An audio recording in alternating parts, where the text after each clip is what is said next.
buenos dias, Calimera. How are you feeling this morning? We are on day 140 of the year.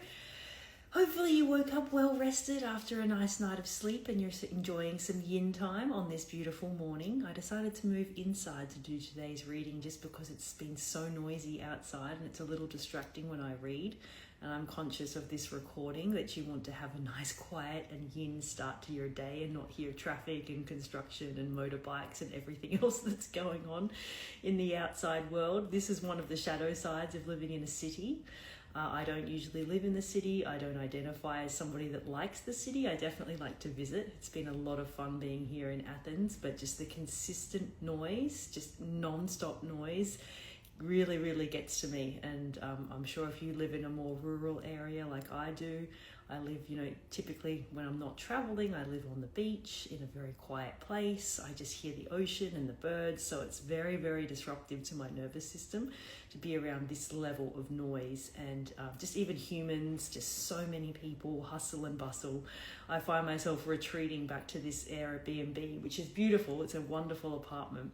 But I go outside and do things in the day and then I just kind of hit a point where I just can't be around people and noise and chaos anymore. So it's been lovely to have this little retreat to come back to kind of escape the hustle and bustle of the city. So that's an invitation that I extend to you as well. Just really listen to your body, listen to your nervous system. And if you find yourself getting overwhelmed by your environment, whether it's too much noise, the temperature's too hot, the light isn't right, there's too many people, there's too much stimulation, do whatever you can to reduce even just one of those things and come back to your breath and try to get back to center. I've really noticed that is something that I have to pay special attention to when I'm not in my regular, comfort zone and I'm in a place that has a lot more people and a lot more noise and stimulation than what I'm used to. So that's an invitation that I'm going to extend to you today. Be extra aware of your environment and how that impacts your overall well-being. Being in a city has definitely brought that to the forefront for me. Anyway, as I said, we're on day 140 of the year, and according to 365 Tao by Deng Ming Dao, the word for today on day 140 is Dissent. So grab your books, grab your journal and something to write with. Find a nice quiet and comfy place where you're not going to be disturbed for the next 15 minutes or so while we read together, remembering that 15 minutes is just 1% of your day. Open up your books and let's start reading together on the subject of dissent. Old man, dissent is not disloyalty. Be careful before you retaliate. Your steel wrapped in cotton may only be brittle bone wrapped in fat. No one is a supreme authority. People seek leaders, priests, gurus, and hermits, thinking that someone has a precise formula for living correctly. No one does. No one can know you as well as you can know yourself. Ooh, that kind of just hits on what I was mentioning this morning. Know yourself. Know what overstimulates your environment. Know when you're feeling uncomfortable. Know when you're reaching a point where you need to just retreat and come back into yourself. I'm going to reread that one.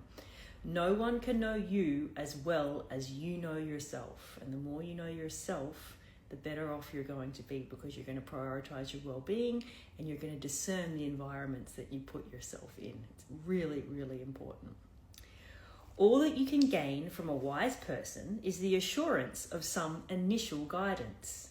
You may even spend decades studying under such an extraordinary person, but you should never surrender your dignity, independence, and personality. There is no single way to do things in life. Oh, that's another really great one. I'm going to reread that as well. There is no single way to do things in life. There are valid paths, even though they may differ from the ways of respected elders. Diversity is good for tradition. Too often, elders confuse dissent with disloyalty and punish people for the crime of having a different view. They are no longer in touch with Tao, but instead mouth self-serving convention. Perhaps the panic of their own impending death makes them clutch. When the leaders become repressive, it is a sign that their time is drawing to a close. A saying about old masters was that they were like steel wrapped in cotton. They appeared soft on the outside, but still held great power on the inside. We all hope for elders like that, but oftentimes the old masters have lost their mandate of Tao.